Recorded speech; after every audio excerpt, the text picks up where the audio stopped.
according to the World Bank, we're at 100 million Nigerians who do not have access to power. Imagine the social, economic crisis that can cause now and obviously in the future. How do we get power to the 100 million people who don't have access? And all these things cost money, time that we don't have. The quickest way is by using mini grids, solar home systems, and all these other things in the sector. But there's a few issues with the renewable energy sector. First, there's a lack of financing. There's also a lack of standards in getting the adequate systems into the country that are certified and qualified. And then there's also a distribution issue. The financing issue is what we're going to talk about today. There's a group of carefully selected panelists who have a lot of experience in the sector. So permit me to ask Mr. Uchechukwu to open up with his opening remark. Thank you. Basically, when I was invited to come, I felt it's something very important to also share with the sector how our company started, how we were able to start with nothing, and how money was able to flow into a system. So our company is Green Edge Technologies, and we manufacture solar equipment. So we started by manufacturing solar inverters.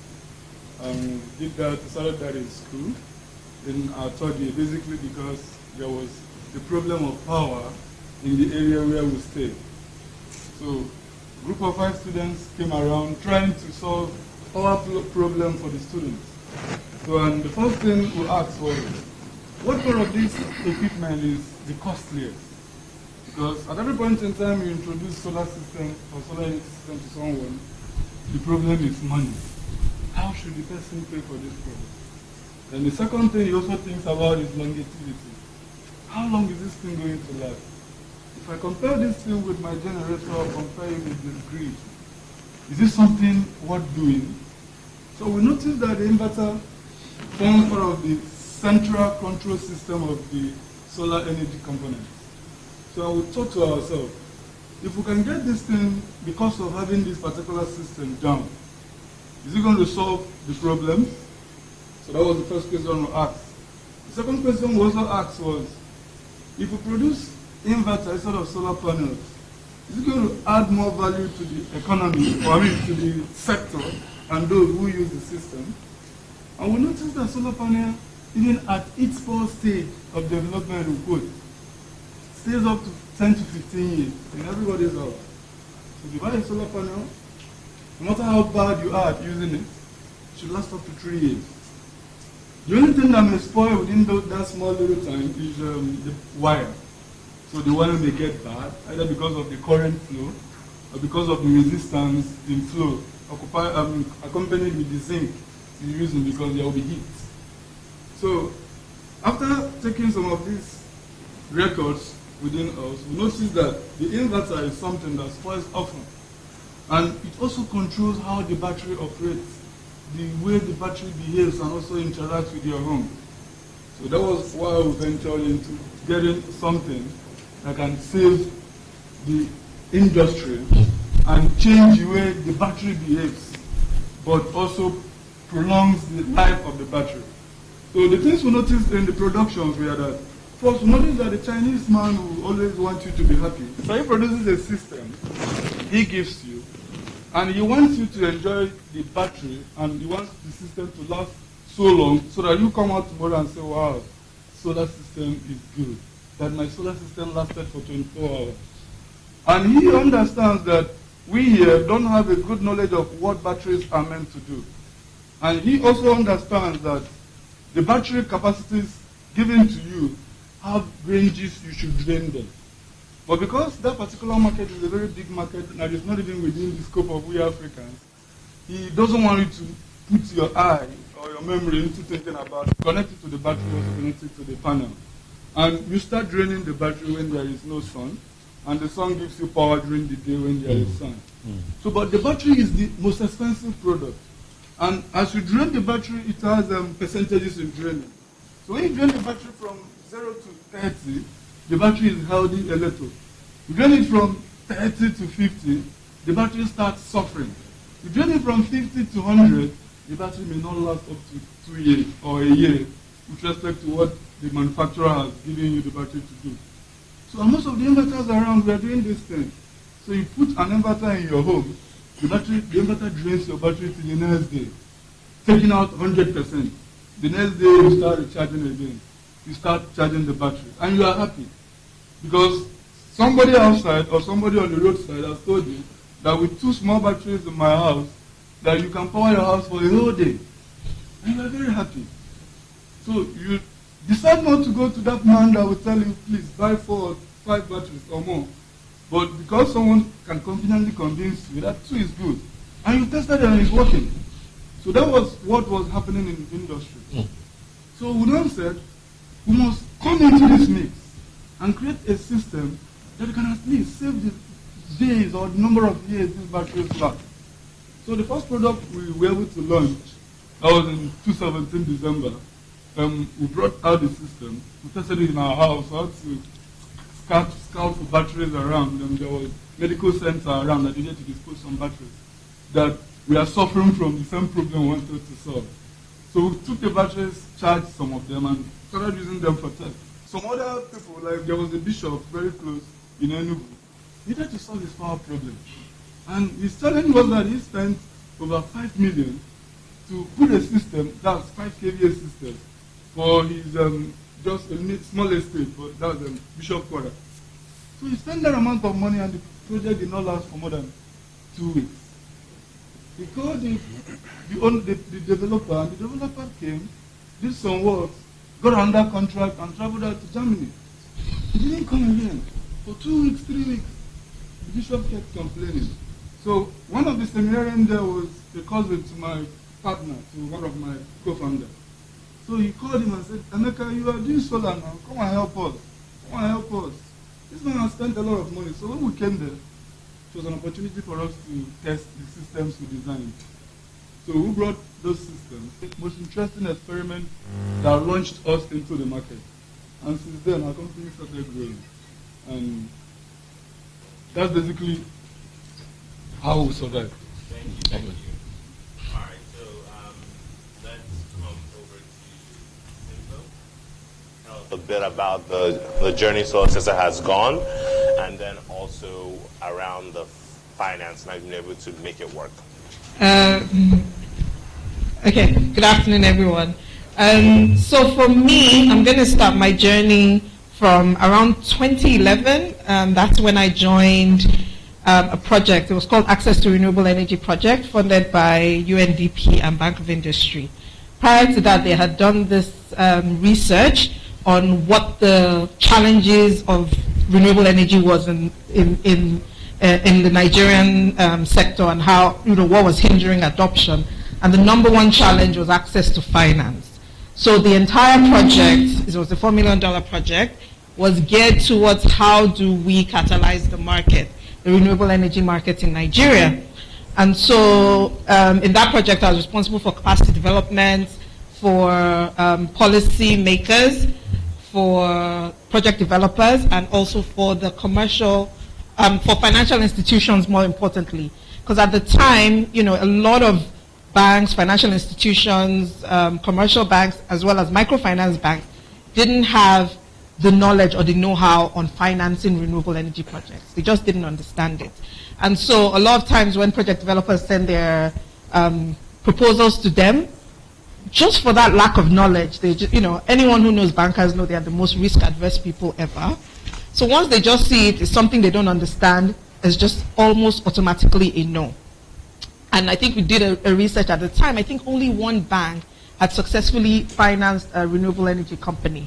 So, the baseline was really, really low. We brought in Euro money, I think. We did some trainings. I think that's how 10 banks were able to start renewable energy desks, and a lot of the financing you're seeing today, originated from that. So for me, that's kind of like the progress on the finance side. While at the tail end of that project, that's when I realized some of the statistics that you were sharing, Emeka, about almost 100 million people not having access to the national grid.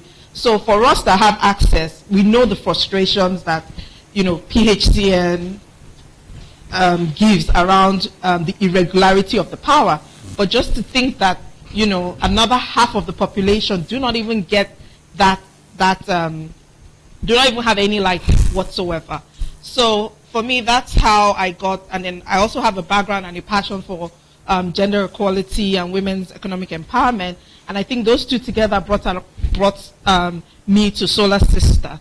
So Solar Sister it's a non-profit, but it's a social enterprise, and we're trying to end energy poverty. And how are we doing this? We believe that by empowering women economically with a range of clean energy products, they can, one, sustain themselves and their families, but also be the energy access to their communities and start getting them to change behavior. So things like candles, things like kerosene lanterns, eradicate that almost completely, because there are modern solutions that exist and are affordable that can be used for that. So that essentially is why I got into Solar Sister. That's about 6 years ago.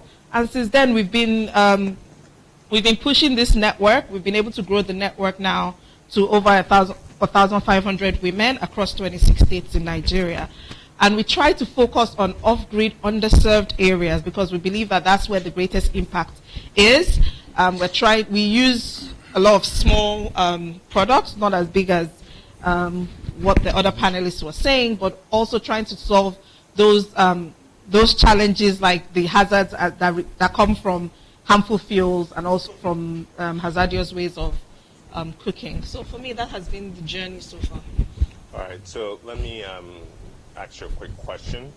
The women you have empowered, have you empowered them on the productive use side, or is it for basic lighting? So right now we are still on the in the distribution train for households. Okay. Of course, there's always going to be the productive in the sense of retail businesses, tailors, and people who productive use that need just basic lighting. Okay. So those are the sectors that we've been able to reach. Okay. Interesting. All right, so let me come to my third panelist, Mr. Falabi. Could you give us a quick background on what All-On does, as well as the role you play there? Okay. It's a pleasure to be here. Thank you for having me again. Thank you. Falabi Akinwode, I serve right now as the investment manager for All-On. All-On's full name is All-On's Partnership for Energy Access. It's an impact investment company. By impact investment basically means you invest in a space, but with the aim of both making positive impact, societal impact, and also making a commercial return. So it's not just looking at the bottom line alone. Your bottom line is at least you have 2 or 3 major factors that you look at. So All-On is primarily funded by Shell, and is aimed at primarily looking at the access to energy space. We do not look at agriculture or other areas. Our prime area of focus is in the access to energy space. Of course, this may have other follow-on effects, positive effects on other parts of the economy, because the lack of energy, as we all know, affects other parts of the Nigerian economy. And in doing this, basically, we invest in various parts of the energy of the access to energy space, looking at mini grids, looking at SHS systems, looking at combinations of these. Looking at right now, we have about 22, 23 different companies within our portfolio who operate across all of these. About 60% of our portfolio consists of companies or projects which are domiciled within the Niger Delta. And we use a variety of tools, which include direct grants, recoverable grants, convertible debt, straight loans, equity also in companies. So we use a full due diligence, a full analytic framework to look at what your company is doing, look at what the sustainability is, see what problem you're trying to solve in the Delta or within Nigeria as a whole, and then see how we can help you. Because it's not just giving you money to do what you want to do. It's also seeing how we could use the experience we have from a portfolio basis, from a business structuring and advisory basis, to help you turn what you're doing right now, which may be a $50,000 company, hopefully maybe within 5 years into a $20 million, $15, $30 million dollar company. So, and in addition to what we do in the investment space, we also do a lot to catalyze this sector, which involves more or less advocacy, basically friction reducing. As you know, in Nigeria there is a lot of friction. There are government regulations, there are people competing against each other, there are people having issues with the customs, there are people who meet themselves in certain areas and have challenges dealing with each other. So we also play that role, because luckily from the good work we've been able to do over the last few years, people see us more or less as somebody who has no agenda. So they say, okay, Olon, what do you think about this? And they value the information, the advice, the advocacy which we make. So we also advocate on behalf of the sector as much as we can with the government. We push out research papers. We push out grants for analysis of the sector, what needs to be done, what can be improved, what you need to do to change whatever model you have for your mini-grid company, for your SHS company, for your pump company. It may even be an IT company, but with a solution for this sector to see what you could do to also help you scale up your own business. A particular part of the work we do, which I'm especially proud of, is our partnership with the USADF. Since 2018, we've had a challenge running, which basically is Olon giving a loan of $50,000 and the USADF giving a grant of $50,000, which is $100,000, which is about 36 million naira, which enables companies that pass through the process, the due diligence process, to start up a pilot project, a project which would at least, at the minimum, enable them have a minimum viable product which could help them catalyze what they're doing at the smaller stage into a bigger stage. So right now we've done about 17 different companies which have won between 2018 and 2019. Luckily for us, we've had a maximum of 10 companies, 2018, 2019. We're happy that we've gotten approval to double that number to 20 potential investees in 2020. So if we have companies, thank you. So, sorry for Fabrice, you're saying that you have an opportunity for people to apply, yes, for a grant that's 36 million naira. It comprises of a debt, which is from us, and a grant from the USADF. So everything comprises. So if you're in the audience. Exactly, because that's a key financing gap which we're trying to fill. And as far as we see in this space, that I think is the biggest gap. We will see that you find maybe 20 companies trying to scale from maybe $1 million size to 3, 4, 5 million, but you've got like 1,000 companies trying to scale from 0 naira to 100,000 to 100,000 level. So that really is the biggest gap that we see in this space.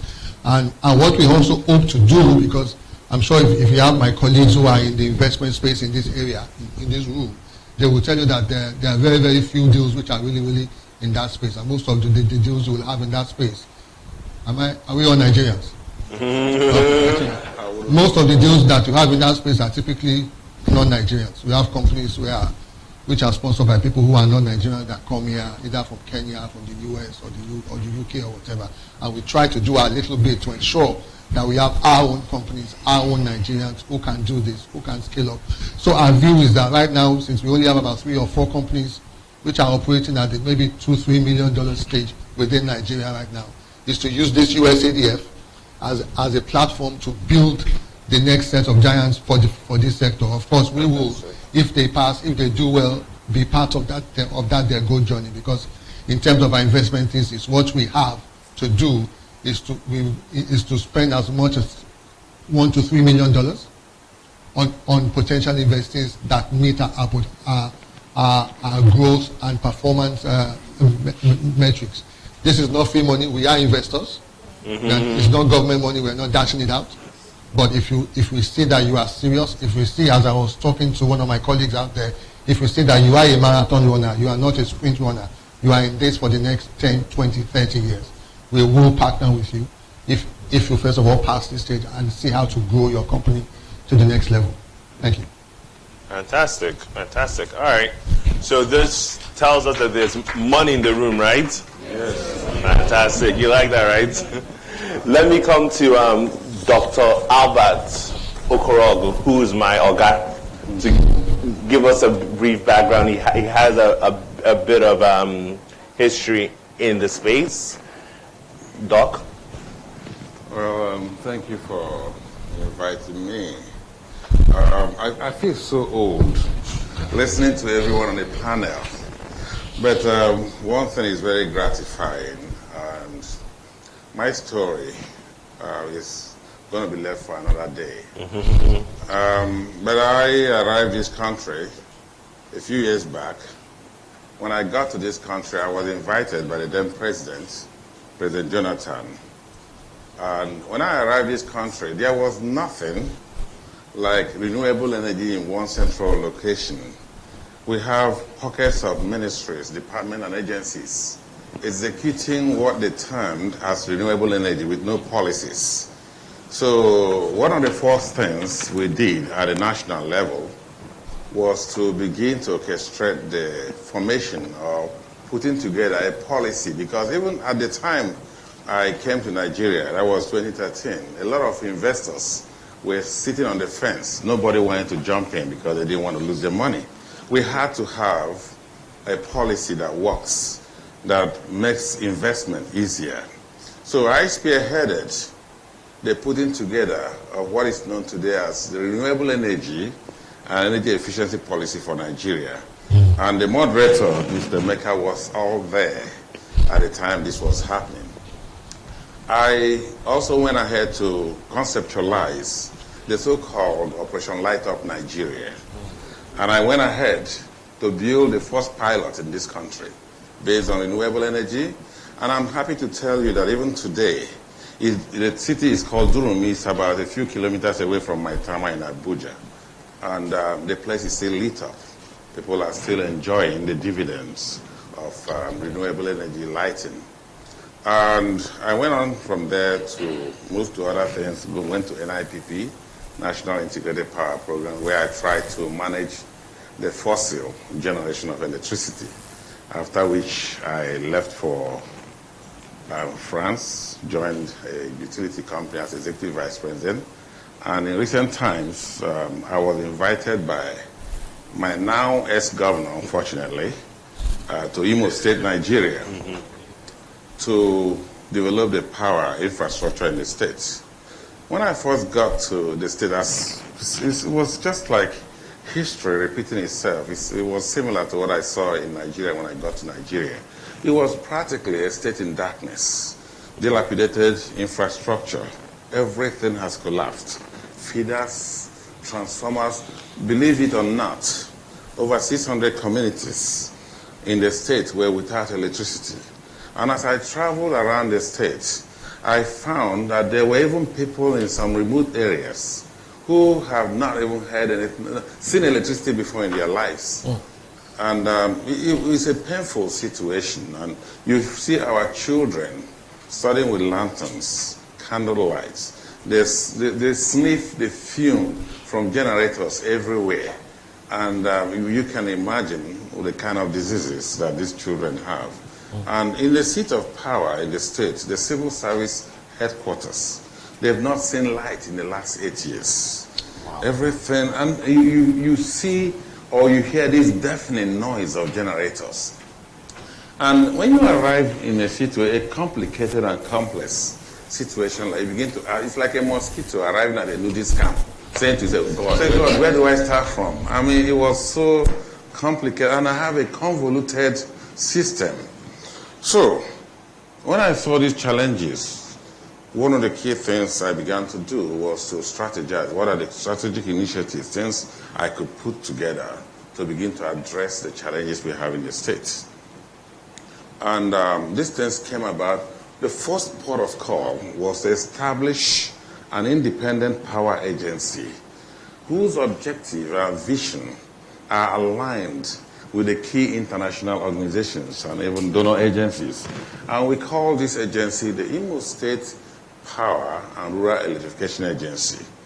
And I am happy to tell you that since assuming the position of the first, or what I call the first Director General and Chief Executive of the agency, we've done a whole lot. We've picked the low-hanging fruits. At least the seat of civil service now enjoys 24 hours light.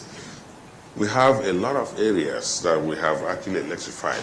But most importantly, you ask me, what does the Imo State Power and Rural Electrification Agency, the short form of it is IPOREA, what does it stand for? It's an agency, apart from picking the low-hanging fruits from fossil fuel generation, we are going to look at our natural resources, exploit our abundance of renewable energy resources and huge waste reserves. We want to turn this, exploit this to generate power for the states, for distribution, and to spur small and medium-scale industries. And we came out again with a roadmap, we have what we call now Vision 2020. Of course, we're in 2020. This is started last year. It's an emergency electrification plan in which we intend to, Imo State is, by the way, blessed with abundance of natural gas. And let me also point out, in the course of looking at the potential of renewable energy in Nigeria, we did observe that from the deep south, people might say, it rains every day in the south. That's absolute nonsense. You know, the amount of sunshine you can still extract from even the deep south, where it rains every day, is still higher than Germany, that has the best products. You see, when we think in terms of quantifying the amount of solar insolation on Earth, what comes from the air, from the space to here, it's about, for the deep south, it's about 4.7. I mean, I'm sorry, I don't want you to be technical, but it's about 4.7 kilowatts per meter square. In the deep south, up to 9 hours of sunshine. So this is the renewable energy heaven. In Germany, it's about 2.8. And these guys have one of the most developed technologies. So, but you ask me, why didn't I exploit this in Imo State? In Imo State, our plan is to tap into our natural gas, to deploy and install quick wind power generation systems so we can actually bring our people up, spur industrial action, that's social, techno-economic development in the States. Natural gas is cheap. We have a lot of that in abundance in the States. So what is our modus operandi? We had designed a situation where we will truck in either compressed natural gas or liquefied natural. We are flaring gases. In Port Harcourt, I'm sure you guys you have the experience. You wake up in the morning in this state, you touch anything, you see your suit is all painted black, and that goes into your lungs too. But we're trying a situation where we will turn this into useful energy that we can all take advantage of. So we are exploiting compressed natural gas in the States to generate electricity. It's part of our emergency electrification plan. And I can tell you that the state is a broke state. We don't have any money. So part of the plan is to have developers come in, develop everything at no cost to the state, and take advantage of a very important law from National Electricity Regulatory Commission called the willing buyer and willing seller policy. So they just have to charge you a little more than the standard tariff. So you pay for the power consumed, but you are guaranteed 24 hours of electricity, and not just electricity, reliable electricity. So this is a very beautiful story. We have a whole lot of investors lined up, and we are, as I speak to you, in spite of all the political brouhaha, I'm not a politician, I don't speak to politics, but I talk to the technical stuff and what we have to do to give our people light. At the end of the day, you see, it doesn't matter what grammar you speak. Our people want to come into their house, flip the switch, and there is light. So as I speak, My goal is to break the shackles of darkness in the States. And that is being done as today. Thank you. All right, so since I believe that the quickest way to get power to people is that are off-grid is by using mini grids, right? Because you can connect a lot of homes at the same time, productive users and things down the road. But Afolabi, I want to come to you with a question around mini grids. The folks that you funded, how do you make sure that their projects are financially viable, given that some of the utilization rates you hear are low, and then some of the tariff charges, while it's reliable and while they have power, are quite high compared to what all of us are paying on the grid? Okay, thank you. Each and every mini grid developer is different. Your capacity is different. The type of users you're targeting are different. The makeup of the area you're at is different. So we look at each opportunity on its own merit, but there are certain key themes which I think one across, which we then basically just test for to see how sustainable, so to speak, your project is.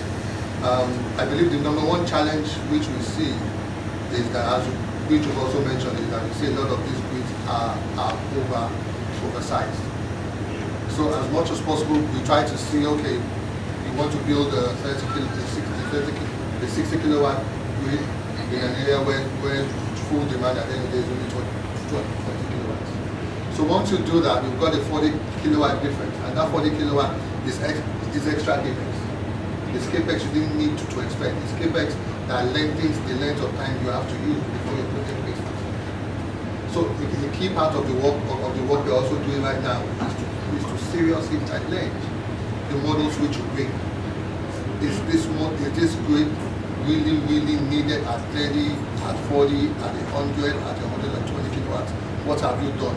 What are your numbers? What do they tell us? That is number one. Another thing we will look at is your experience. If you're a very, very well-experienced grid developer, GV, any of the other big players in the sector, we believe that you've had enough grids under your belt, which will help you. You've made some of the mistakes a new grid developer will be making now, 5, 6, 7 years ago. So we would expect you not to make those mistakes. We will discount for those upfront. And then it will also depend on how are you getting your funding, because there needs to be a capital structure for your project that makes sense. If 100% of the capital for your project is going to be debt, then it's going to be a lot more challenging.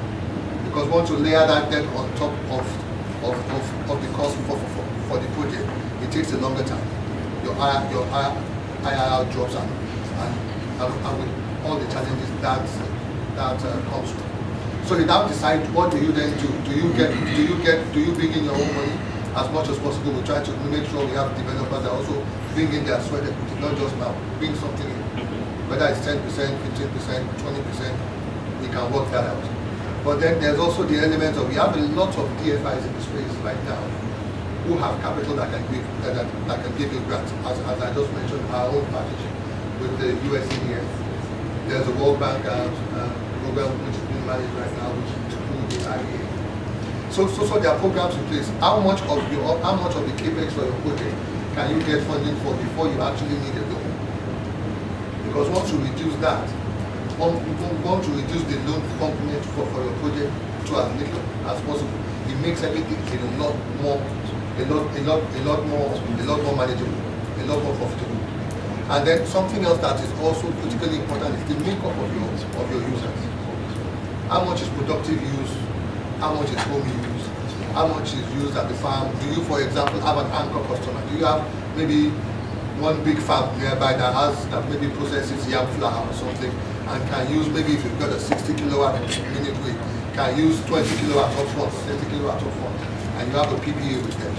That's a different deal from somebody who just goes to community and doesn't have any PPA with anybody, and you're knocking from door to door. The risk profile is different. So I think those are the different things that we look at before we score, before we then decide, okay, this is how much we think we can do. These are the things we think you need to correct and solve. These are the things we think we can also help you with, and then basically take it from there. Awesome. I want to come to you, but before I do, let me go back to Dr. Okorogun, and then also talk through the negatives and positives of governments being the front runner for financing, given the successes of the RREA agency in Abuja. Thank you very much. Frankly, I was going to respond to that before you called on me. You see, one of the issues we have in this country with financing renewable energy projects is inadequate provision of the instruments of finance. And I've always been of the opinion that for effective takeoff of renewable energy projects in this country, it's going to be a convoluted process where the government, I know you asked me about the involvement of government in this, but world over, if you look at successive stories of deployment of renewable energy projects across the world, governments have been involved. There's got to be an involvement of governments, banks, and developers to create the channels and the instruments of funding. The issue I have with this country, regrettably, is that the banks are not tailored to favor businesses. What I was going to ask Afola, when he talks about offering it, I just want to know at what interest rates. It's like having, I'm sorry, I'm very blunt, the useless microfinance bank. It's just totally useless. You have poor people coming to borrow money.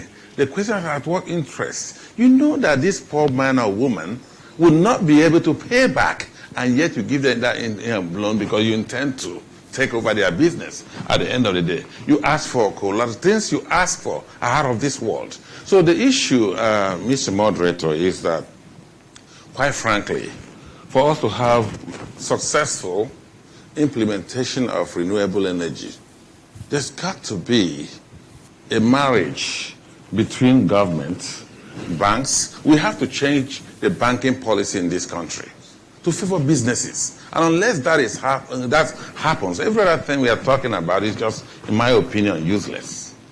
So that's my answer to your question, sir. Can I? Sure. Thank you. Yes. I believe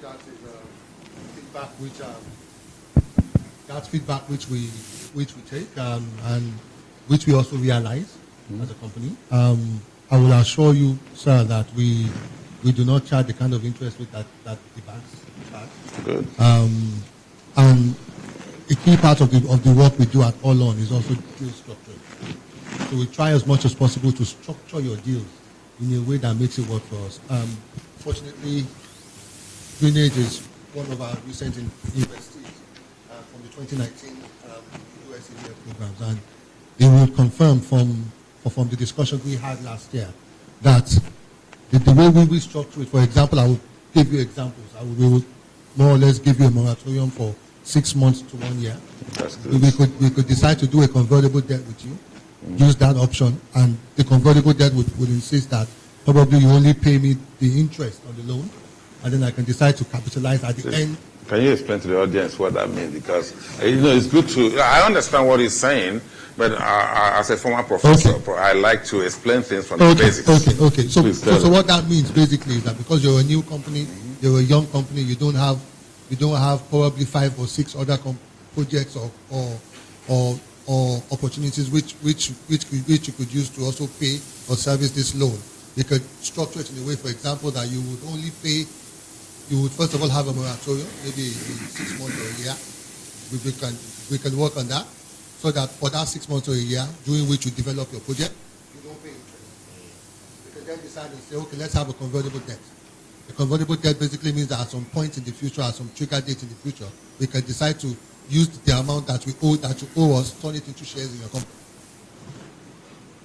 So that way we become your full partner. You can also structure it in a way that you would only pay depending on how comfortable we are with you. It's not for everybody. We could decide that, okay, you will only pay the interest portion of your debt for the first 3 or 4 years. That gives you time for you to get yourself together. Pending the time. So we do everything we can to ensure, because as I've said, we are impact investors. Making the impact that we need to make is as important as making money. And so those are the things which we put in place. And I will also give you an example of one of our failures. We've not always gotten it right. And I'm sure maybe people here would know about what we did with the BOI. Bank of England. Yes. We basically partnered with them. It was a Nigerian Niger Delta fund. Basically, we both gave 500 million naira each to develop projects, to give to project developers in the Delta. 10% interest rate, 1 year moratorium. But the challenge we had was, because of the way the BOI is structured by law, they cannot give you a facility without a collateral. And we know most of us here don't have collateral. So it is still something we're still working out. So people have given us that feedback in the last year or so that, guys, this your money is just wasting. We can't access this money. I don't have a house somewhere to give to anybody to stand for this loan. So I would say clearly that as we are right now, probably less than 95% of our portfolio has no clear collateral involved. It's either the company, we are taking shares in the company, we're using the assets as collateral, we are working on it, because we know that, for example, for our USADF people, these are very, very small companies. These are companies that need a leg up to become great. So the way we operate is totally different. All right, so there's a line from a movie that says, "Show me the money." Yes. And if you don't have the money, you can't do work, right? So, Simba, how do you guys raise your financing, and how do you make it work for small startup? Okay, this is getting really interesting. It's a blessing and a curse at the same time. So we'll be excluded from things like, any kind of impact investment that expects returns, because we can't pay out returns. However, there's a lot of money in the development world, DFIs, there are quite a number of instruments on a lot of foreign countries that are interested in catalyzing this sector in Nigeria and are ready to give grants. So for us, that is essentially where, we've been able to tap into. So, and I just mentioned a few. We have foundations, we have people like USAID, DFID, those kind of organizations. From time to time, they will pull out a call for proposal in the sector.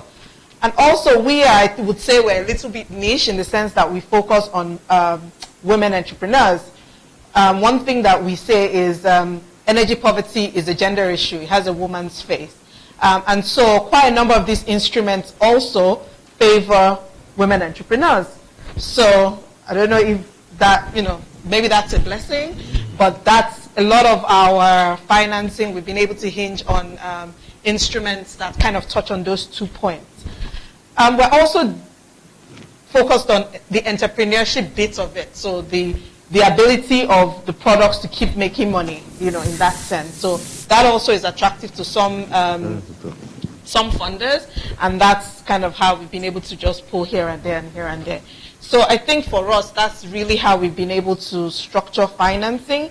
We've not been able to go into any kind of debt or, we can't even in the way we are legally structured. But I just want to touch on something the doctor said.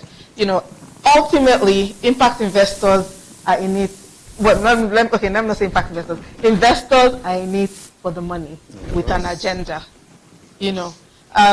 Impact investors are better, because they will give opportunities that the regular investors will never give, and a lot of times their returns are lower. What their expected returns are lower than what your ordinary investors are. So for me, for the structure, and I remember when we're trying to, to structure the kind of financing that this sector needs, and impact investment is one of such, because otherwise, if developers have to rely on commercial banks to get funding, they will never start. So it's not perfect, just like any loans, just like anyone who has dealt with an investor, they own you. They own part of what you're doing, whether you like it or not. And a partnership, how you form the partnership, you have to ensure that your missions align. But as long as you can get that, for me, it's one of the best ways to get financing that is available to get financing for the sector. So I think it's a bit of both. I think Doc has something to share. Yes, I say it's curiosity. This investment in renewable energy, regrettably, it's like 3 concentric circles. You have the inner circle, being the urban area, and the next outer circle being the semi or peri-urban area, and the last circle being the deep rural area. What has happened in developing countries, because like the last speaker said, the investor has, like his name implies, a vested interest. It's all about pocketbook. They are interested in the money, their return on their investment. Their investment usually spreads from the center outwards. And a lot of times they never get to the deep rural areas. And guess what? 70% of our population is in the deep rural areas. So nothing gets to them. And this is where some states that are wise and sensitive and sensible tries to focus their efforts on, to try to get these deep rural areas out of deep poverty. Now the question, you see, I have been in a lot of investment talks across the globe. I've heard people give me beautiful presentations. And I've always been of the opinion, I hate presentations. Don't give me PowerPoints. Give me power plants. And that has always been what I talk about everywhere. Now I ask my colleagues on the table here. You see, as states, we are sub-nations. We tend to the needs of our people. And the people we are interested in lifting out of poverty are people who are residing in the rural areas, 70% of which reside. In fact, in most states, it's even more than 90% reside in the rural areas. Now, the question is, you've talked about how beautiful you guys give loans, give the equity and debt and mezzanine, all kinds of financing schemes. Have you actually thought about partnering with some of these states whose objective is to service their people, they lift them out of poverty? It would be nice and wonderful if some of you could come to the states and say, we want to partner, because some states are doing beautiful and wonderful things. And say, we want to partner with you. We're not giving you financial assistance. We want to give you technical assistance. We want to give you support to, deliver power, the dividends of power, renewable energy, in the rural areas. You are so much concentrated in the innermost circle that it's almost nauseating to listen to all these investors come to Nigeria. That's where they are, where they'll get back their money. So what happens to the deep rural area? Because I'm a Nigerian, and I want to focus on that. So that's why I want to have you address. I think since I'm the only investor on the... I have to respond to that, but before I do that, I will maybe quickly respond to something she said about impact investors, but I would like to know about the way we are structured. Allon is a company that's limited by guarantee. And as I've mentioned, a lot of our money comes from Shell. The bulk of our money comes from Shell. But because we are limited by guarantee, whatever money we make cannot go back to the people that give it. So that money is stuck inside Allon. We cannot give dividends. We cannot pay dividends. We are in this to make this sector work. So I think I need to first of all put that out there. Then, in response to doctors' concerns about what do we do? Are we only concentrated on the urban areas? Just sit down in Port Harcourt, Lagos, Abuja, and one other city and make noise there. We don't do that. My MD and I were at a state. I don't know if I should mention the name. At a state. It was in media because people didn't make that noise. But we were at Ekiti State a few months ago. We were at Ekiti State a few months back, and basically we had to chase the governor and sit down with him and give him what we believe were our own views. Because in terms of size, and even pocket. I think Ekiti State is one of the smallest states in Nigeria. In terms of revenue, I think I would waver that some local governments in Rivers State will make more money than Ekiti State. So it is a small state. But the critical thing was that we had to sit down with him and let him know that, sir, yeah, if you sit down and bang your head on Benin Disco, because Benin Disco was supposed to give them power and give them less than 1/10 of what was they're supposed to get, less than 1/10. And once you move 30 minutes from the state governor's office, you are in the bush. It's not a state where 30 minutes is even too far. 15 minutes from the governor's office, you're already in the rural area. Ekiti State is a small state. But the critical thing at the end of the day, we have to sit down and let him know, sir, you are drawing up an energy master plan. Don't make it too long. You just need a strategy for now that would help you sit down. What can you do? Do you map out your state into different areas? Do you have this, for example, mini grids areas mapped out? Engage all these agencies, DFIs, talk to them, bring them to your state. Have a target that at least before the end of 2020, you should have at least 5, 6, 7 mini grids in this area. Tie it to some productive use systems. You do cocoa, you do agri-processing, tie it to it, find a way to make this work for your state. Because if you can do that, you can bring in at least $3, $4, $5 million of investment into mini grids or micro grids in your state. So next time you go to Abuja, rather than disturbing NEC or reporting a Benin Disco to the Minister of Power, branch at the World Bank's office, branch at the USADF's office, and sit down with them and let them know this is what we do. This is what I want to do. I need this funding for this state. And I also put in certain regulations to make it also easier for people. How do they get land? Do I give them land free of charge? Do I make it easier for them to get agreements done and all of that? So there are ways that states can help make the off-grid sector work for their state without having to put in money. And that money is available now. And this is my own personal view. It's not all of view, please. That money will not be available forever. I want to respond to that. That money will not be available forever. So everybody should strike while the iron is hot and optimize now. Mr. All right. So can I quickly respond to that, please? Let me come to Uche first, and then we'll come to you. No, please, if you don't mind. Why it's hot? Let me just respond to it, please. Why it's hot? You know, sorry, Uche, I know you talk. The truth is that I'm a player in this field. I see myself as a grandfather in this field. And in terms of chasing after money, it's like chasing after shadows. A lot of you have talked about going to World Bank or EU, GIZ, DFID. I can tell you one thing. The first thing that they will tell you, that they don't do sub-nations. It's first what they tell you. It's easier said than done. These guys will not come to your states. But I tell you what, for effective development of mini grids in this country, there can be no other partners for these investors than the states. That's where it is. So they can decide.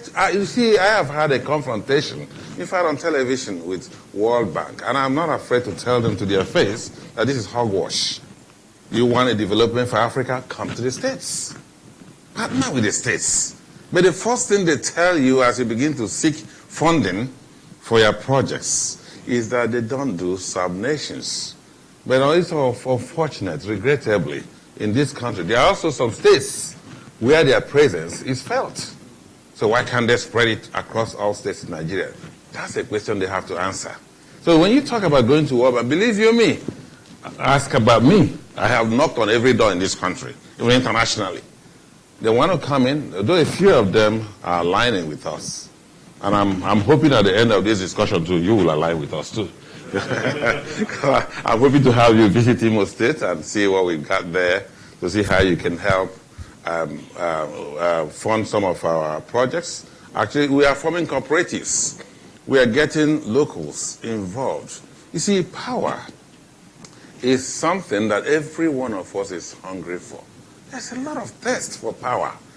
You see, you tell me a state or a country that has no power, and I'll tell you how poor the state or country is. It is the fundamental, the basis of our socio-economic development. The truth is that, and I'm blunt about this, I owe no one any apologies. I've spent 25 years of my life in America, and I can tell you the truth. It is not in the Western world's interest to develop your country or your state. You've got to rise above the occasion and try to develop your own state. But what I ask from these development partners is come and help.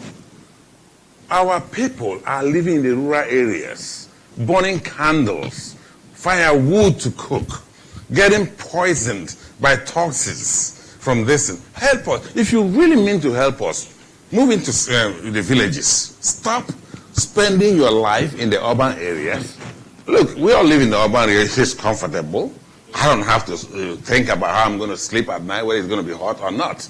But go and see real suffering of our people in the rural area. So, my brother, the reason why I decided to respond before Uche is just because, this is something that I'm very passionate about.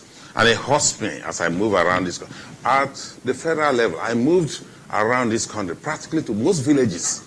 I got, several times in my life, got threatened by scorpions and snakes. I wasn't doing it because I wanted anything out of these villages, but I was passionate about bringing power to our people, providing access to our people. So I tell you, my brother, as you go back to your company, please tell them to look deeper into the states, because the solution we are seeking is in the states, and not just in the urban areas, in the rural areas. Thank you. All right, Uche. So the question is more or less around looking at how, for you as a developer, how do you raise financing to be able to deploy projects? You started a while ago in the university campus. As you've now grown, I guess maybe it's even to talk about how you were able to attract all-on money to fund your project. I wanted to ask Prof a question then, but I think he's going to just act as an intro. Basically, most times the government asks the private sector why they are not involved in what they are doing and why they don't want to bring them to book first before any other person. So I simply wanted to use that as the intro to mine. If maybe after, when I'm done, you can explain to us if other states, maybe because personally, maybe the personality was attracted to the Imo state government, and that's what developed the state. Is there a way other states can spread that? Because outside you talking, I don't think any other person can stand there to tell me what the government is doing to help the power sector. Okay. Basically, when we started in our state, we started as a student company, and we were in the National Center for Energy Research. In the National Center for Energy Research, they were using generators. We came to them. We told them our system is working. Let us power this place with solar. They said, yes, that there's solar panel upstairs, but it's not working. So let's help you and make it work. Till we graduated, the letter never came back on how we're going to use that thing to work. So, but fortunately for us, we grew by bootstrapping. People were seeing what we were doing, and they were giving us money to do projects for them. Our first project was 3.2 million. I was a student. They gave me that money. It was too big for me. But I held it, delivered the project. I got double that project value and did another project. We sent messages to the state government on how they can stop burning diesel just to power street lights in the states. They burn diesel millions just to power diesel in the, nobody cares. Till today they still use diesel in the states. A foreign company was invited.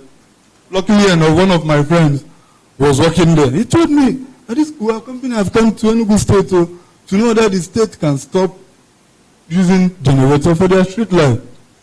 It never worked. We did the same to the nearby states in Ebonyi. The letter hung in the air. But as a private company, because we are not, we're not an NGO, investment, and more of the social type of company, we are basically capitalists.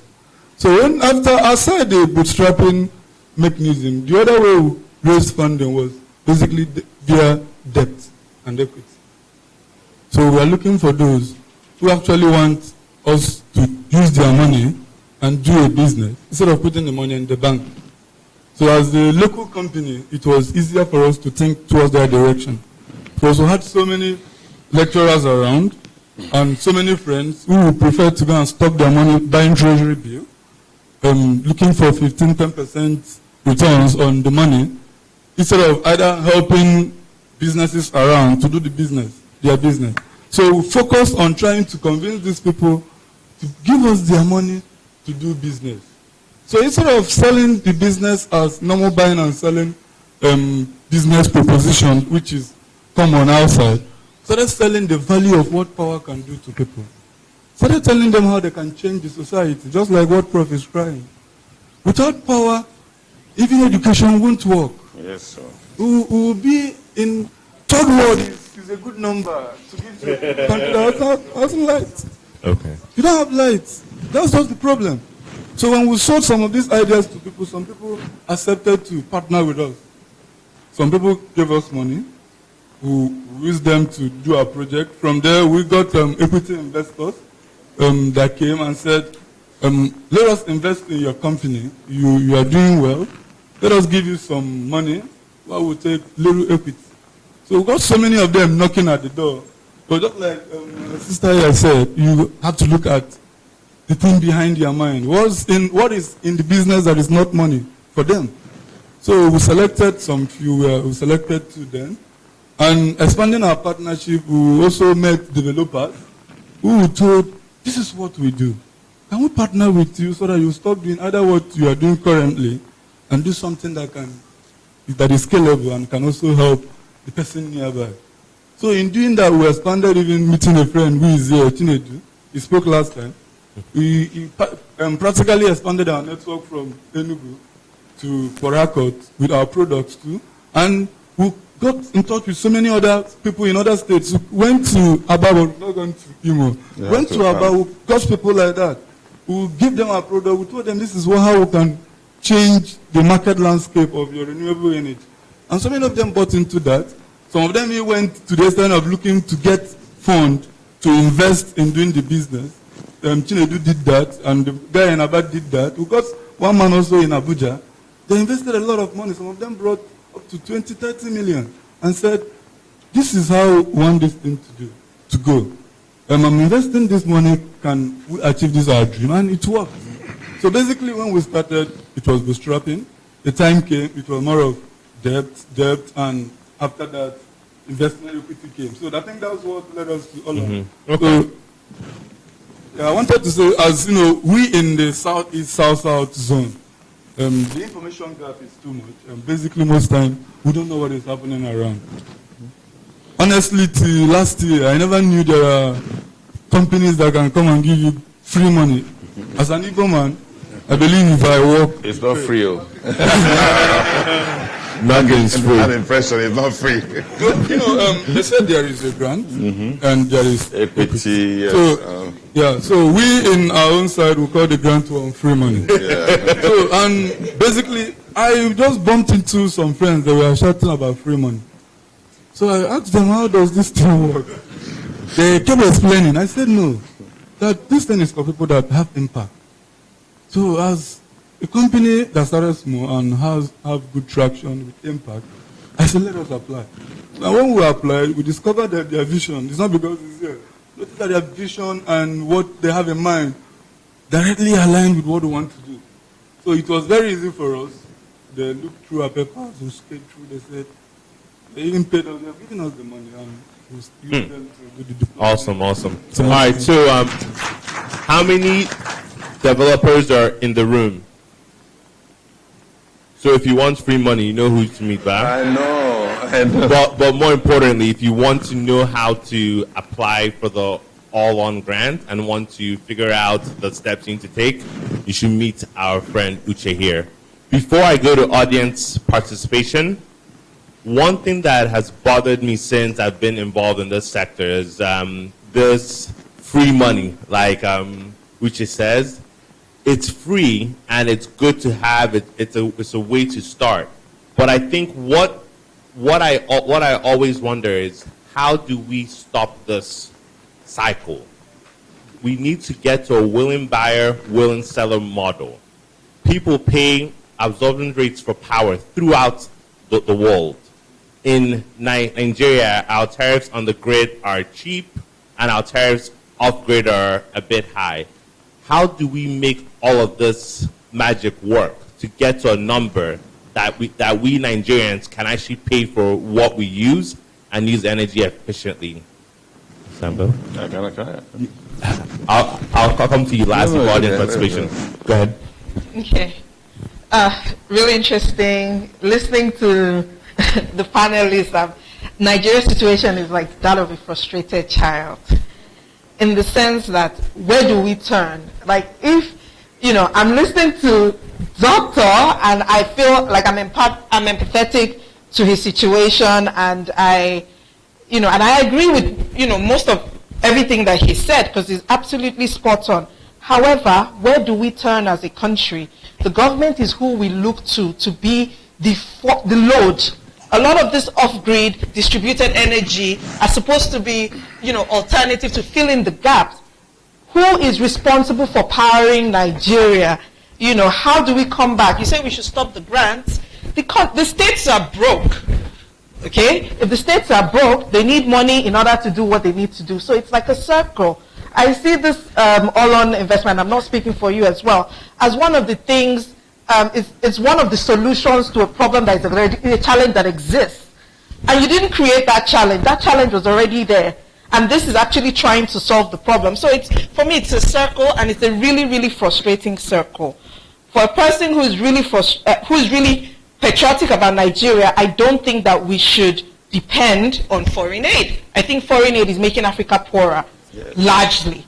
I believe that. However, without it, our people are dying. That's also a fact. So what do we do until we can kind of solve the circle? A lot of these, innovation challenge here, free money in quotes there, everything is addressing some particular challenge that exists, that is real, and that we are trying to solve. So for me, it's a circle. It has to be an intervention. So the grant is not endless. Grant comes with an agenda. Regardless, there is no such thing as free money. There is nothing like that. It doesn't exist. Even in Freetown, it doesn't exist. So we need to recognize that. And for as long as we keep depending on that, there's a trade-off. We're paying something off. There's that trade-off. But what do we do in the interim? And that's where I'm lost. I really don't know what the interventions are. In terms of mini-grids and all this in the developed world, of course it's the private sector. It's not the government that does it. It is the private sector. And we need instruments to catalyze that sector, because in Nigeria, we simply don't have the money. We can't afford to do it. So for me, that's where I'm a little bit...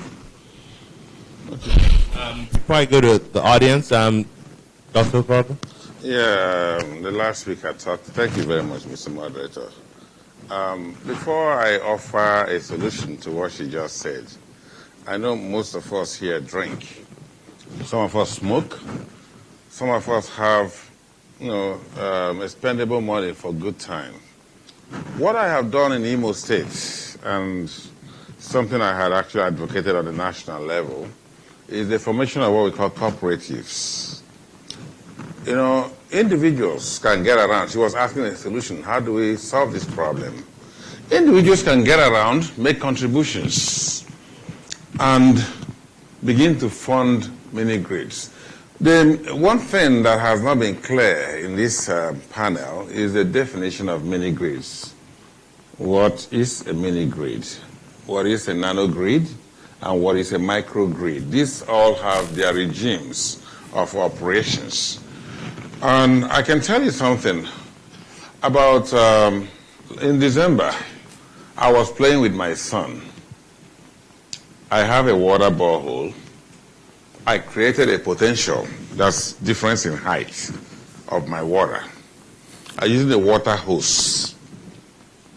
And I put that water hose, injected, the normal household fan, the blade, with a soldered pole with magnets and coils around it. And I generated electricity by, I don't want to be technical, what is called Faraday's rotation.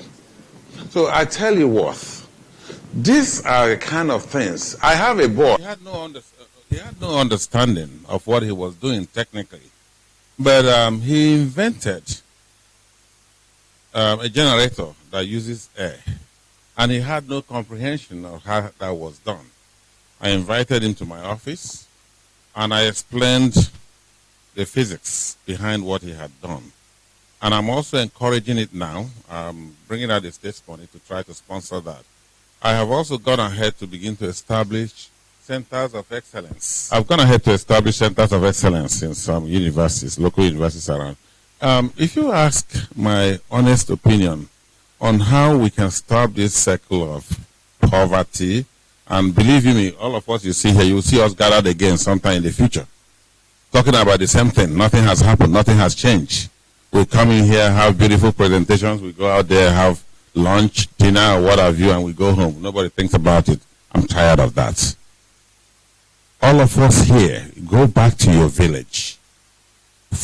Get a few people together. You can do it. Believe you me, you can light up a village. Just try it. In Imo State today, I have established a program I call Light Up a Village. Empower, impact, and encourage people.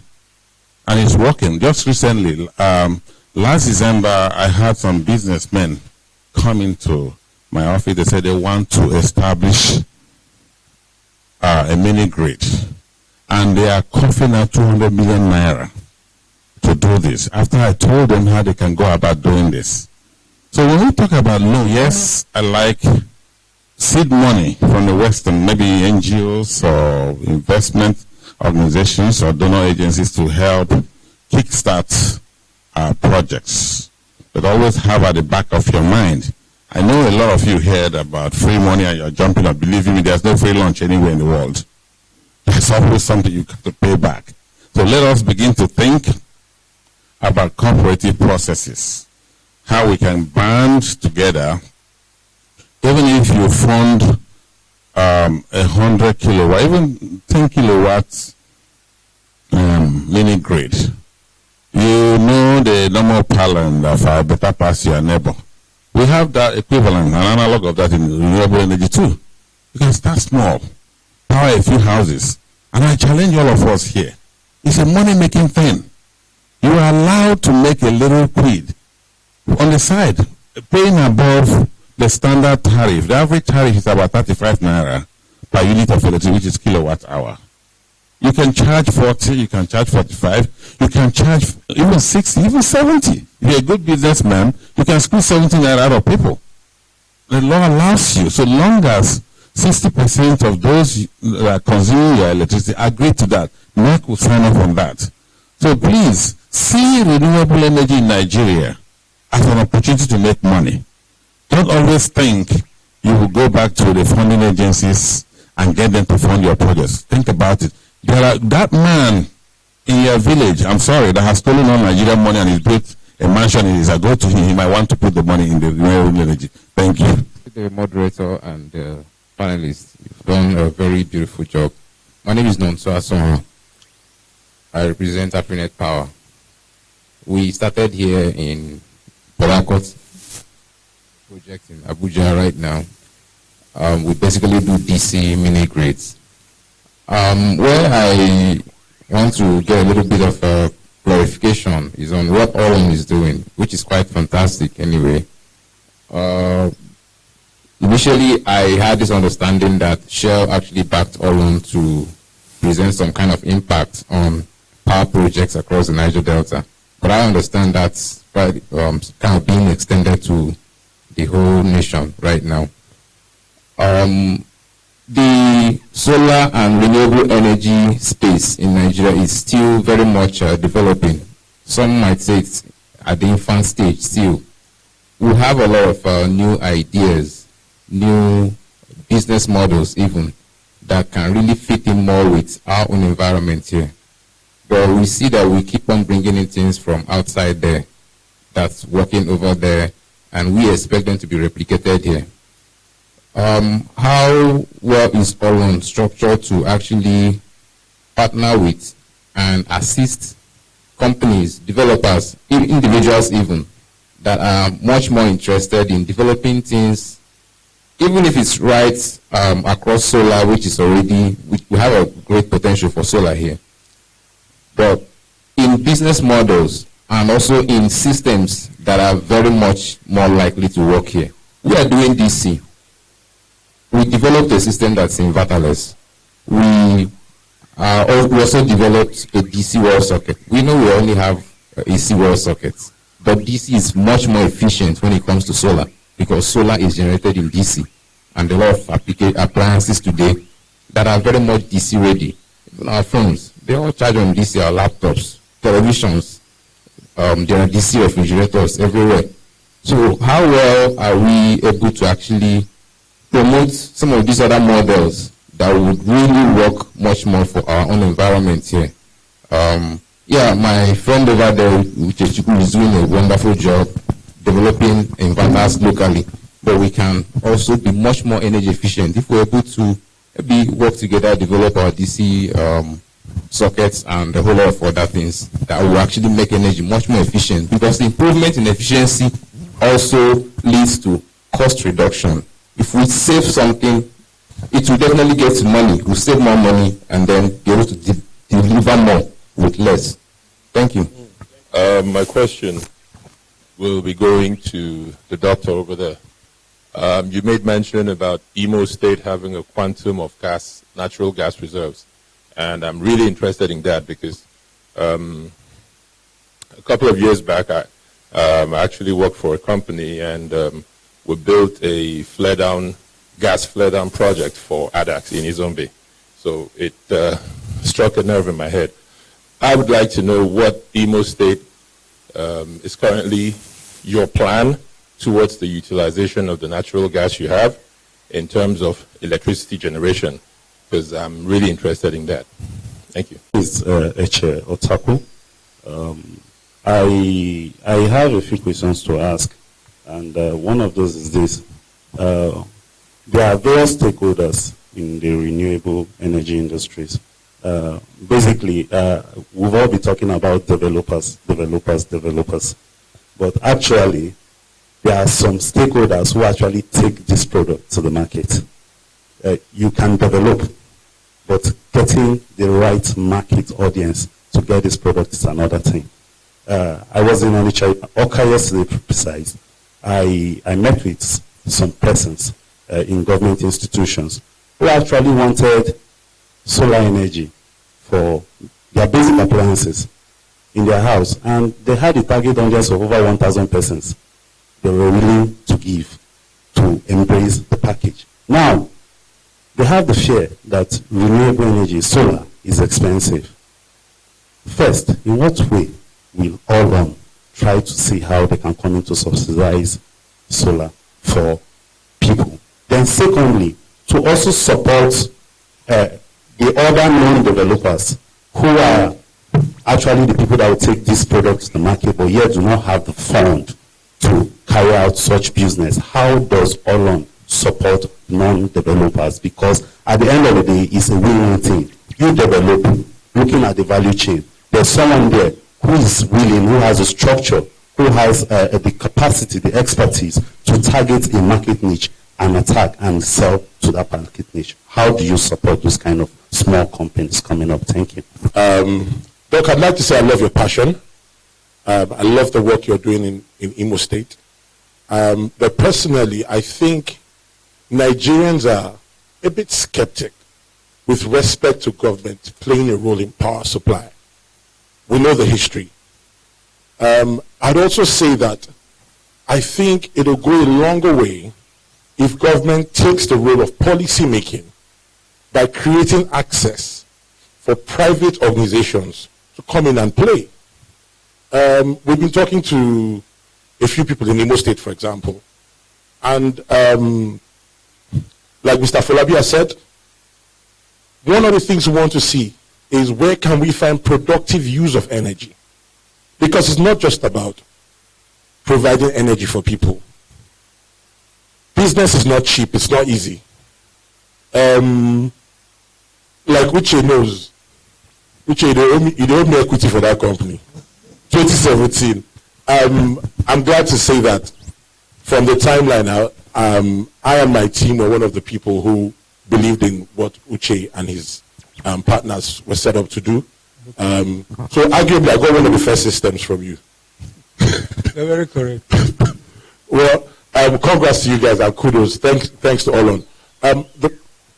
To an actual question, or rather a thought, when you talk about the sphere of the market for renewable energy, the market within the urban areas is heavy. Let's not take it away. Renewable energy as a backup service, renewable energy as a service to reduce your cost of electricity. It is heavy. But then, to Mr. Falabi, what I hear you saying, which is great, is that there is funding for the designer side, for the developer side. What do we do about the consumer side? We've partnered with them since last year. And we partnered with one of the big banks in Nigeria to deliver solar inverter units to their customers and their staff. Over 80% of the staff of that bank were unable to take the facility to pay for the units. I spoke to one who's a regional manager in Owerri this January, and he said, "Boss, 1 year too short and the money too big." So it's not just a matter of, if someone who works in the bank as a regional manager is struggling to pay for a unit over a year period, what would the man in my village do? So there's social service. As a government person, one of the things that I will advocate is there a plan for policy, for financing? The guys in America pay for solar units for up to 10 years and even get a rebate on their tax. We don't have it in Nigeria. So I'm also asking, our people are all on, is there a plan to engage the government? Is there a plan to engage the financial institutions?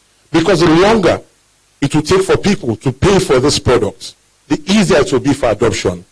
And the more the government can create policies of energy efficiency, so that things like incandescent bulbs will stop getting into our country. Policies for long term, at least we know that, yes, today now you can type one code and get small loan. But can we get policies that will allow people to purchase things and pay for up to 3 years, 4 years? Because even that will increase warranty. Man over talk. Thank you. Thanks for the homework. DC mini grid. Basically 20-25% of my time is spent listening to new ideas. That's what I do. I review pitch decks, I ask questions, I do meetings. I'm an investor. You get me? And I'll also say that a certain percentage of my portfolio is aimed at probably investing in wild ideas. It's a very, very small part. But of course, we've invested in 1 or 2 wild ideas. My colleague Jade will tell you, we'll talk about some of them. Some of them I'm embarrassed to even tell you what we've done. Never ever worked out, but once in a while you have a home run. So really, we are always, but if your idea also has the opportunity, has the chance to also make it, why not? We're always very, very ready. Actually, we got a matching order from my chairman last week, Friday it was, basically saying, you guys, all you are doing is 1, 2, 3, mini grid, SHS, this one. By the end of this year, I need to see 1, 2, or 3 more other things that will move the needle in this space that you guys are doing. But it must be sustainable. The number 1 rule at all on is don't lose the money. Because the money is what enables you to continue making impact. Don't lose the capital. So, but we have a very, very small portion of our portfolio which we say, okay, if this makes sense, this looks like it can, if it works, it can move the needle, let's try it. So whether I want to go in that direction or you actually think this is something, for example, that can work in a USADA style proposal or environment, feel free. No problem whatsoever. Our minds are very, very open. Okay, the gas is not for me. Subsidizing solar products in the market. Well, the bit we do is to work with the other parties that play in this sector, and this, fortunately, unfortunately, are also DFIs. I know people are suspicious about DFIs, but For example, there is the NEP, the National Electricity Program, which is run by the RE and the World Bank, which basically aims to give a certain amount for every connection which you make in the mini grid. So this significantly de-risks the cost of your project. If you are going to have a project with, for example, individual cost of like $800 per connection, and somebody is already giving you $400 or $300 upfront, that means that you only have to look for $400 and your risk of your project is reduced. If you were planning on selling your power at 100 naira, you can afford to now sell it at 85 naira, thereby bringing more people into your pool with the attendant benefits of that. So those are the partnerships which we also work with other parties. Unfortunately, the funds we have are not big or mega enough for us to really say, okay, let us subsidize for the entire sector or for one area alone. But I will tie my second response to what Mr. Chinedu mentioned, which is that about what are we doing in terms of the bigger issues. And I think he's mentioned some of those bigger issues, which include government policy, which include getting people together to aggregate, i.e. credit and all that. In the granting space, we sponsor studies. We look at, okay, what is wrong in this space? How can it be improved? We will work with some of the best minds in the consulting field and also in the practical work field to bring out their own views of the ways in which the way the industry is currently structured can be improved. We have a work plan for this year, which we intend to, I think, kick off implementation from next month to actually start directly engaging particular very, very key stakeholders in this sector and start to advocate for things to change. I will give a direct example. There's nobody who is in this space now who doesn't know that a key problem that we face is the customs duties. This basically has increased your cost by a factor of like 10%. So that is a major challenge. If you save that 10%, or even reduce what you further have, you could have as much as a 15% reduction in the total cost of putting a mini grid in place, which significantly de-risks your project as a whole. So we are doing what we can to say, okay, how can we intervene in this space? We had a meeting about it last week. We said, okay, who are the key stakeholders that can help us do this? Do we sit down and say, okay, do we call somebody we know who can let us see the president? Do we see this person? Do we see that person? Who can we beg? Who can we prostrate to say, okay, let's do one or two things to ensure that this sector goes. So those are the things we are doing, which we hope, if they succeed, will have a beneficial effect for the entire sector, not just our own investees.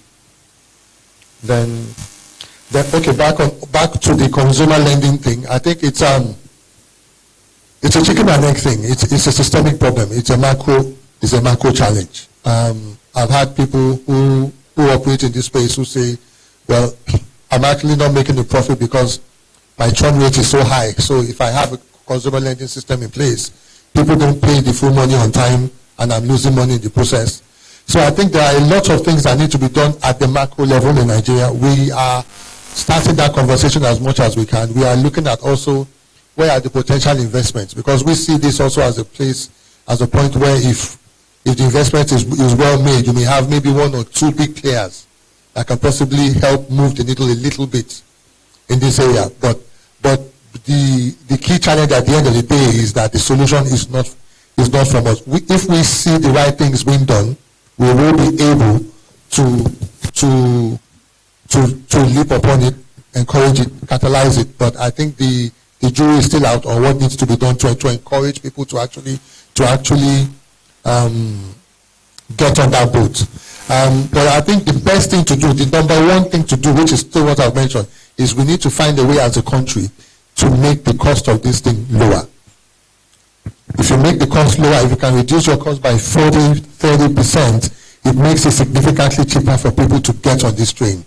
So whether it's going to be government policies, tax rebates, as Chinedu's mentioned, which we have in other parts of the world, whether it's going to be zero duty on renewable energy inputs, whether it's going to be government giving you free land or paying your community, there's got to be things which you put in place which make it a lot cheaper for you.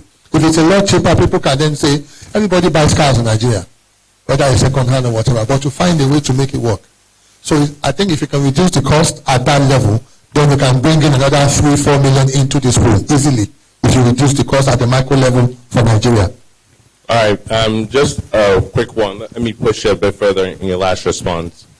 This financing and all these things that we don't have in Nigeria, other countries have, right? If you go to East Africa, they have mobile money, they have M-Pesa, they have all these various tools that make solar affordable for the masses.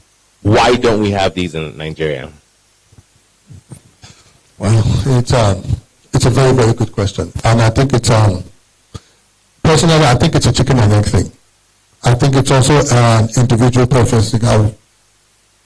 Because of this job, I've been to Kenya a few times. And I think there are individual differences in different economies. I think Nigeria, for some reason, the central bank has tried. I don't know if they've tried enough. I'm not that close to actually judge. But I think for example, I worked in telecoms about 17 years ago, and it was clear to me that one of the biggest areas where telecoms companies made money in Kenya, for example, or South Africa, was in what's it called? Not mobile money, living voice messages. Because of course you could spend more money, they would make more money. It was like 15% of revenue. If I don't meet your call, I leave a voice message, you don't read it. When I was in Glow in 2003, nobody wanted it in Nigeria. Nigerians just don't, why should I waste my money? If I cannot talk to you, I'm not doing. If I don't reach you, I'm not talking again. I don't leave a message anywhere. And it was crazy. No, all my French colleagues from Alcatel and whatever found us crazy, but that's just the way we are. So I don't know what solution is going to work in Nigeria. I really don't know. I don't know if the CBN has done enough, but I believe that there are certain quirks about us as a people. Maybe it was the way it was introduced. Maybe it wasn't organic enough. Maybe we don't have enough smartphones. Maybe maybe that's something we can also commission. Maybe a study on why mobile money isn't taken off in Nigeria, and what can be done about it. But I think that, yeah. But in my view, there are quirks about the Nigerian market which make Nigeria unique. Everybody who operates, for example, I was talking to somebody from PowerGen, who is the biggest mini-grid operator in Africa. And they had to relearn almost half of everything in their playbook when they came here because the Nigerians are mad. Sorry. That's different. Everything that works everywhere else doesn't work here. And what they thought wouldn't work anywhere else works here. All right, so that's an interesting point of view, but there's one person on the panel who's government, right? So Doc, your government, tell us how we can move forward from where we are now in terms of getting these things that don't work here to start working. Thank you very much. I know someone asked a question about exploitation of gas in Imo State, and the other one asked about policies. But let me address your question about why things don't work here. It's all bordering on policy. In every country where these things have worked, they will lay down policies on how things should go. And investors, by so doing, are guaranteed the return on their investment. That's why I've always advocated that there is no free money. An investor giving you money expects a return on his money. And for that to happen, there has to be a favorable policy, enabling environment for that to happen. So the reason why things that work in East African countries and everywhere else in the world don't work in Nigeria is that we don't have good policies. This was one of the primary reasons when I came back to Nigeria. I set out to put together a policy that works to invite investment in Nigeria. And as I sit back today and watch the way renewable energy has taken off in this country, it gladdens my heart. But there's still a lot of work to be done.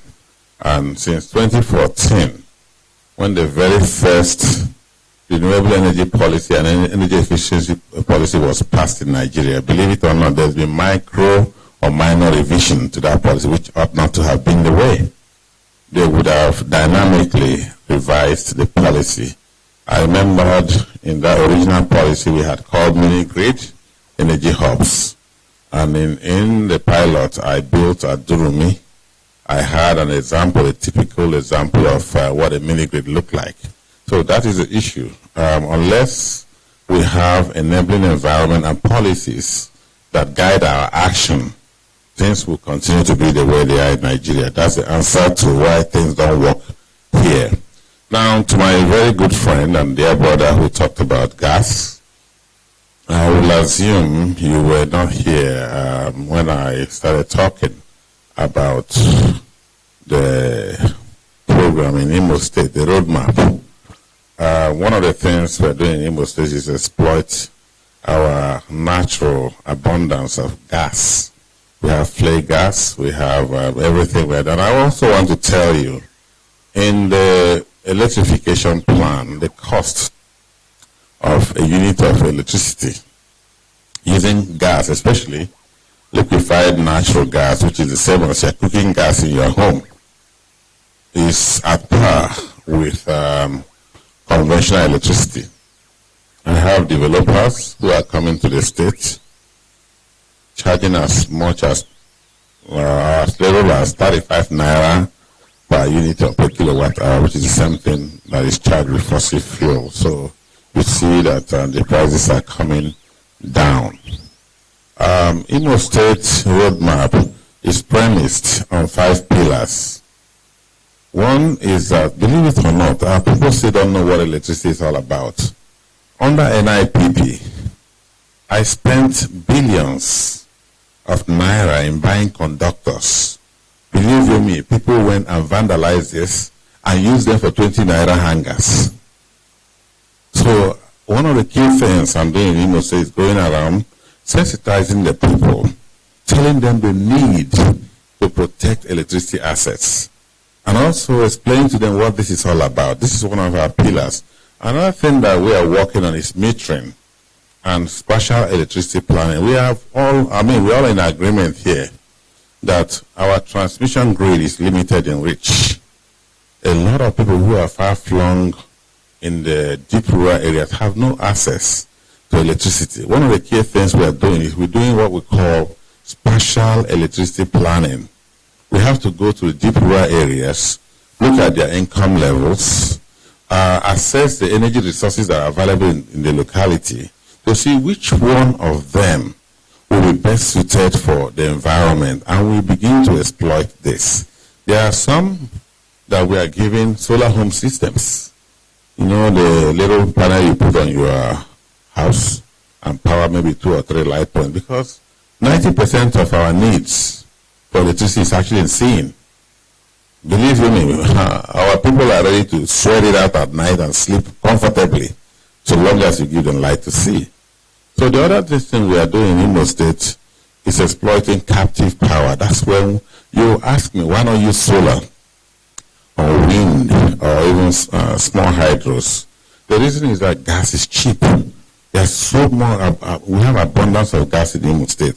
Seplat, ADAX, they're all there. We are developing the largest mother gas plant in Nigeria, in Izombe, which is located in Imo State. So we have abundance of that. So why do I look elsewhere when I have this right in my backyard? So we try to exploit that to provide electricity to our people. So that's what we are doing. We are doing a whole lot with gas. So we are going to turn the flare gas into useful energy for our people.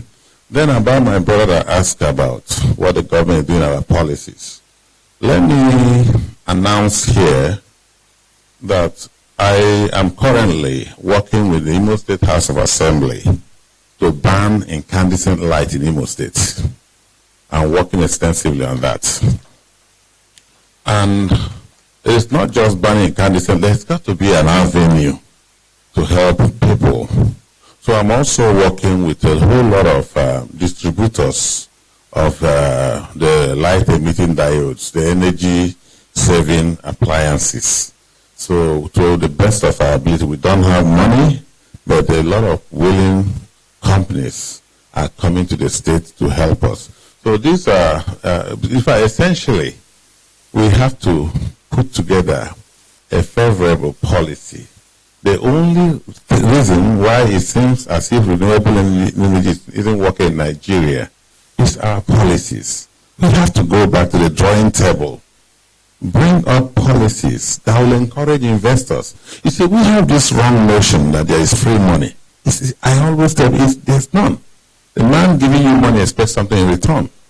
And you keep asking yourself, why would a Western man come to your... Can I come to your father's house and tell you where to put your furniture? It's not possible. So we really have to begin to look inwards and do the needful. Thank you. I just wanted to add something to the issue of either costing and knowing which is cheaper or that solar is expensive. You know, just like Prof said and Olabi said, most people don't even understand why they need power in the first place. So somebody is burning 500 naira or 1,000 naira every day and it's fuel generator. And the same person can comfortably turn out 2 million to buy a car. But when you tell him to stop using the fuel generator in his house and switch to solar, that is expensive. Just as Emeka said, take the rate of power in other countries. Nigeria is really very cheap. Most people don't know this thing.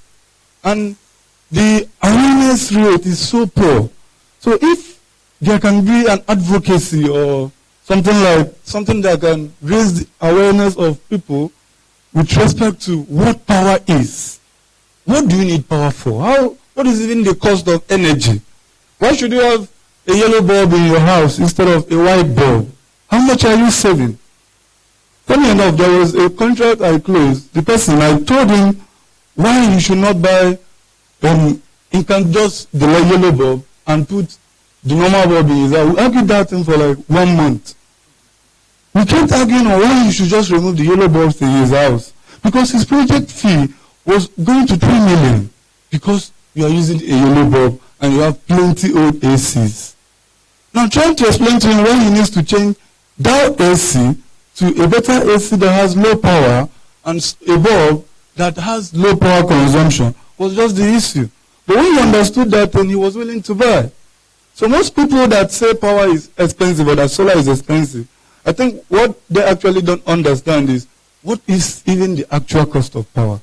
And I think if there is a good campaign to make people know why they need power and what is actually the cost of power, I think it's going to go a long way to solving our problem. This concept of mobile money and other financial instruments that are available for off-grid developers.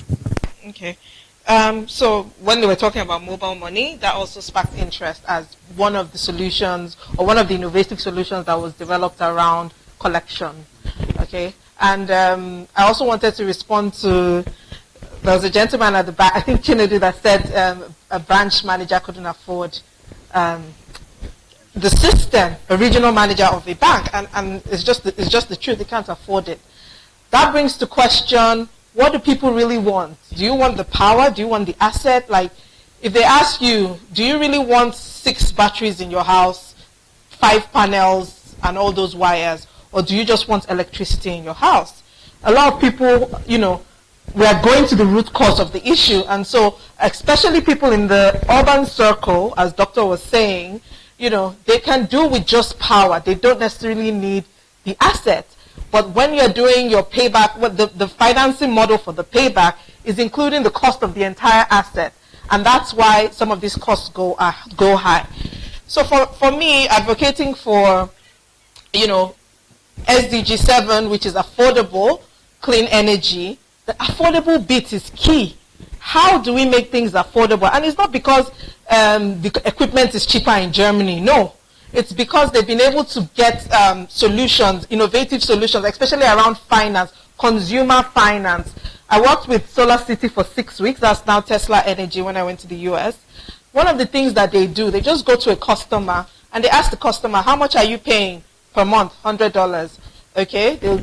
But with Google, once they have your address, they can already know what size of system fixed on your roof. They tell you, by the time you calculate the feed-in tariff, how would you like to pay $80 a month? You say, sign me up. You don't need to care about how they put the panel, you know, who owns what. You just know that your bill is changing from $100 a month to $80 a month. From a consumer's perspective, you pay, you buy into it. And the developer has to deal with all those equipment and all the other things that go around that. So for me, Nigeria, we're not yet ripe with our innovations around the entire sector. So I think we still have a lot of work to do. And of course, everything hinges on policy, because all of these things were done because there was a ripe policy environment in those societies. So we still need to go back there. All right. I have time for 2 more quick questions. I see a hand right there in the middle. So my question or my thought is, when I heard Chinedu mention subsidy for solar, I became scared, because on the normal national grid, I think most of the systems in Nigeria that the government has used subsidy on did not work. If we talk about gas, petroleum, it's not working. We talk about our national grid, it's not working. Because I've noticed something about subsidy. It gives the consumer this mentality that this thing is cheap and it's free.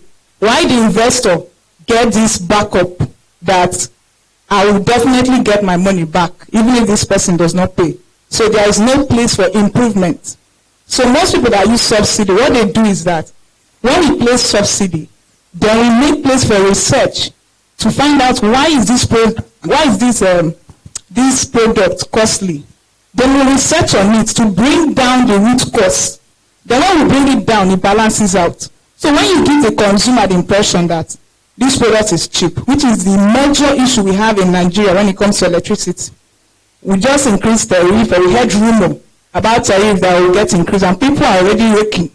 But they don't understand, because over the years, they've had this mentality that electricity is free because government subsidizes it. So I'm scared of us bringing that circle into our renewable.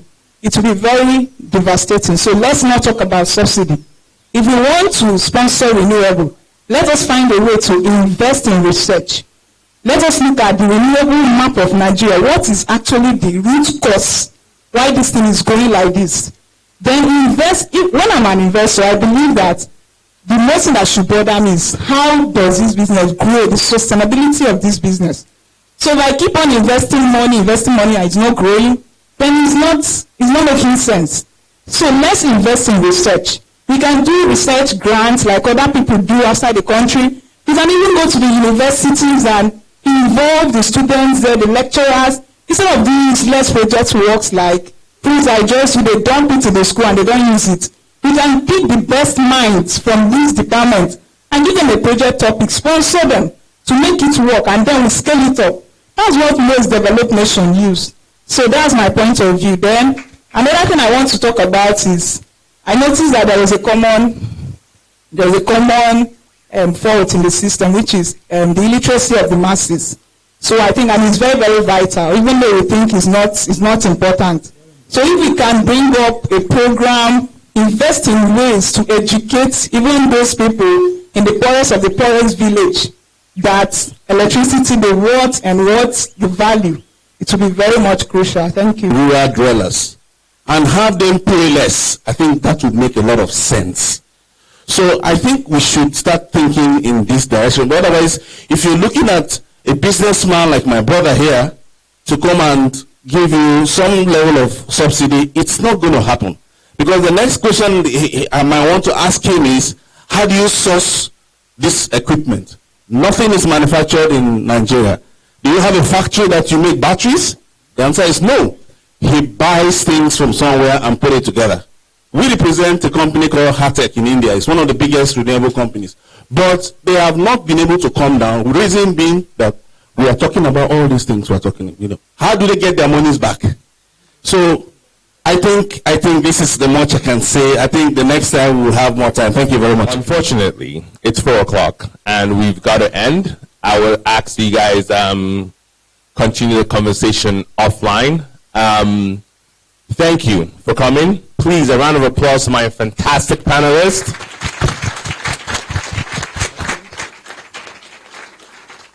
When we decided to start this venture, we were surprised and actually very thrilled to see the type of energy that was in the room from people in Port Harcourt. So it shows that this power issue is not an Abuja, Lagos thing. It cuts across. It's something that has to be addressed, and it's something that we will work on making sure that we address this issue. As I said when I opened, if we don't solve this power problem, this country as we know it will not last. So for us as individual consumers, we all now have to take the approach that Doc gave. Go back to where you're from and try and set up individual groups that can start some sort of project to move this sector forward. With that, thank you and have a great day. Bye-bye.